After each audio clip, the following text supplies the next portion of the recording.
this video is for all of my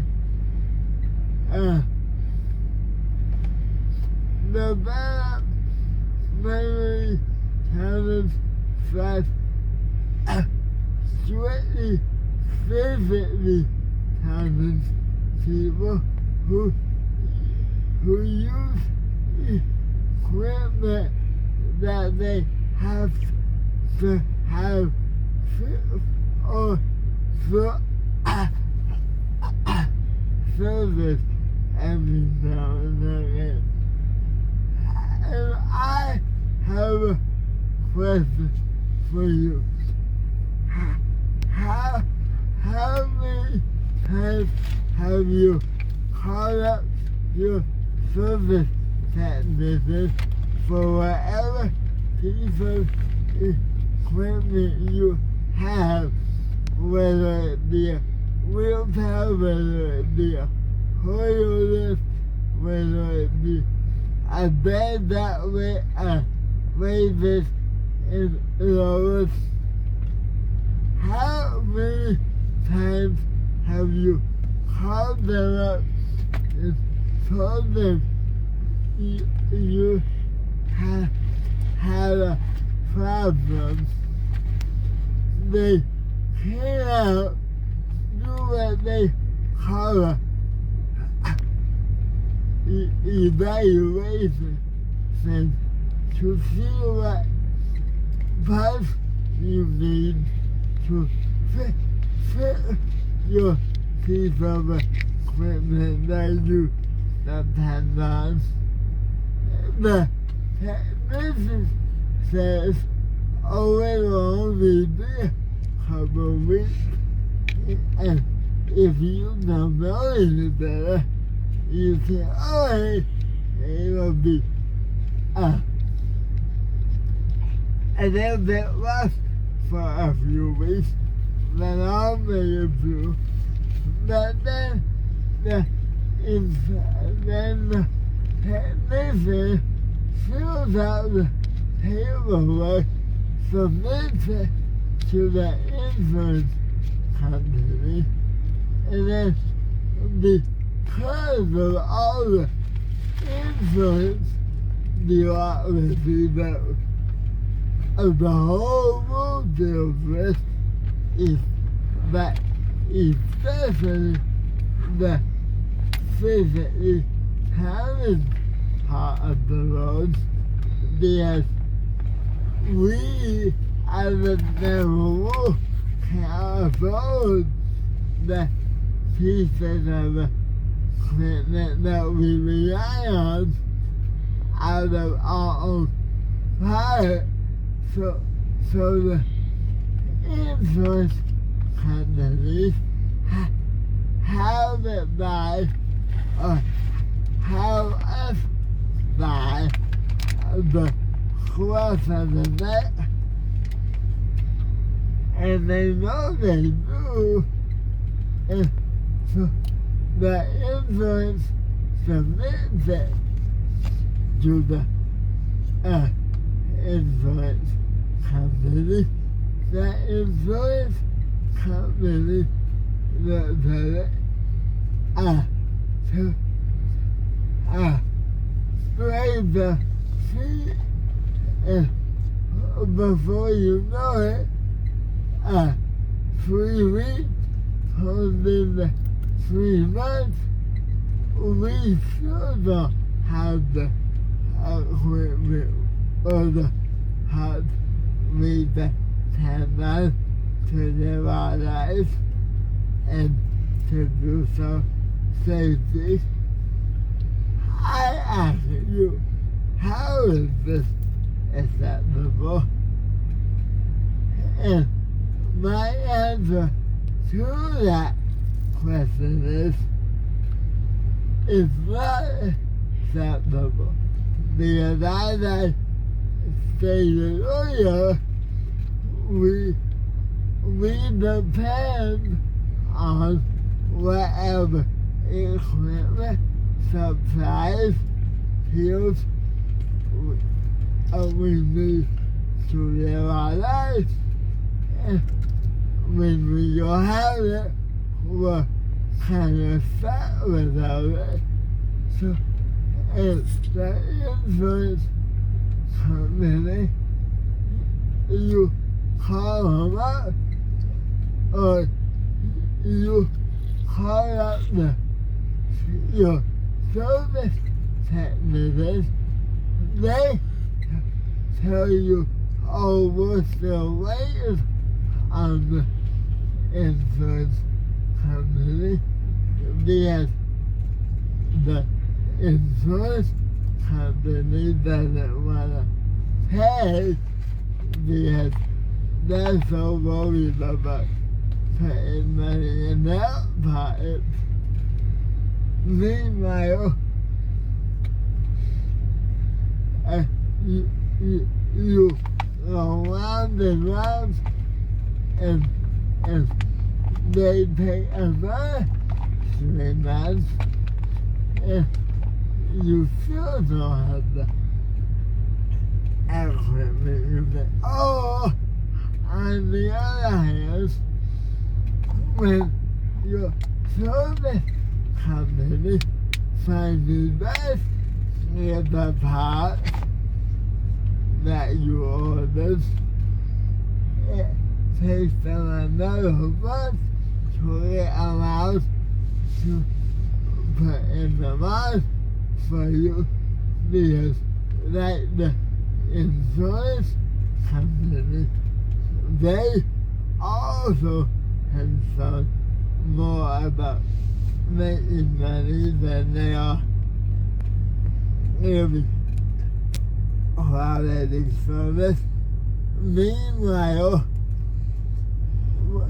what was supposed to be 2-3 weeks has turned into 3, 6, sometimes longer months. You still don't have your equipment, and nobody really wants to help you, so you finally get to the point where you call them every week just to try and get some momentum, and try and stay in the head of them, so they at least do something. And then if you really get a questionable one,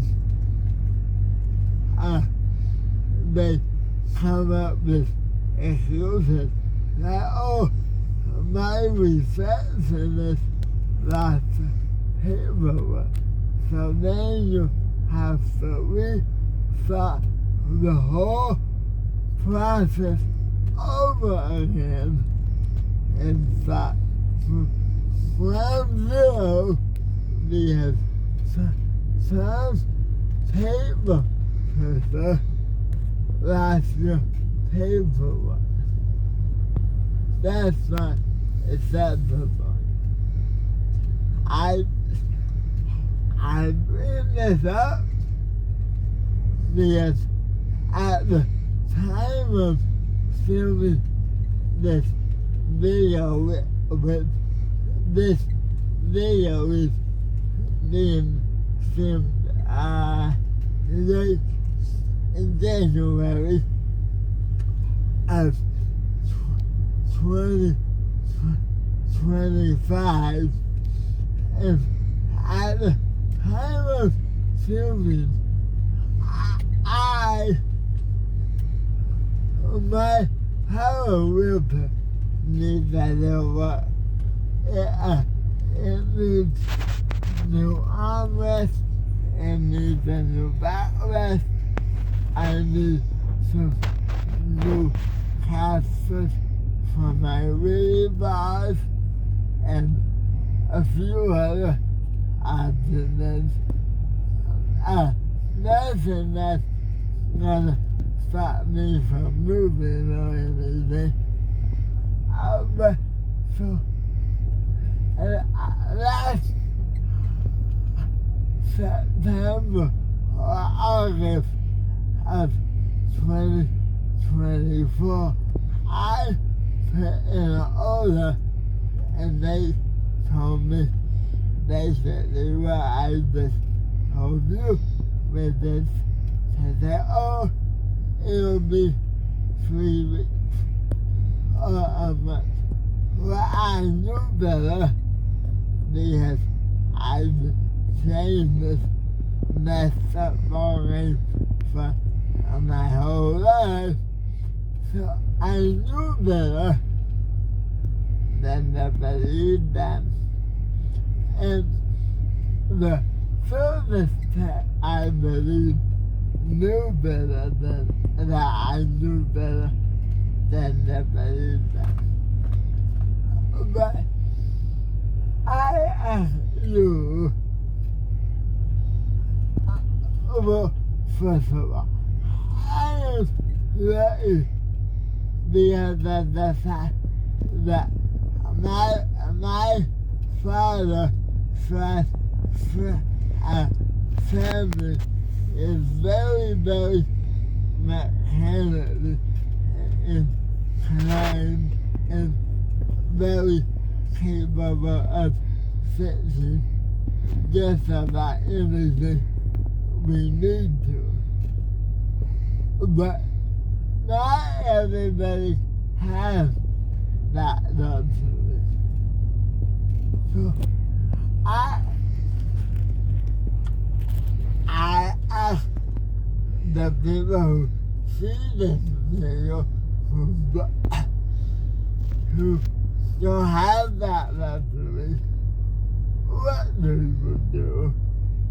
Do they really just expect you to lay in your bed while they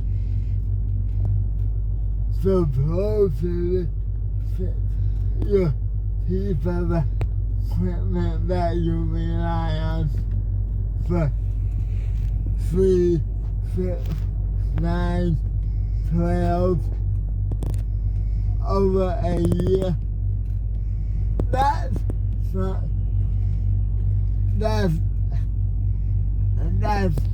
unacceptable. And this is one of the hardest aspects of developmentally challenged life that I have had to figure out how to deal with this. Basically what you have to do is figure out how to deal with it. My best advice to you is just be persistent and don't be rude, but just be persistent. And don't be afraid to call every week and let them know you're still there. Because being persistent when it comes to dealing with influences equipment repair companies has always been part of my life. You're welcome to it. I'm Mike Mobile, and I will see you on the next Pass Through Town.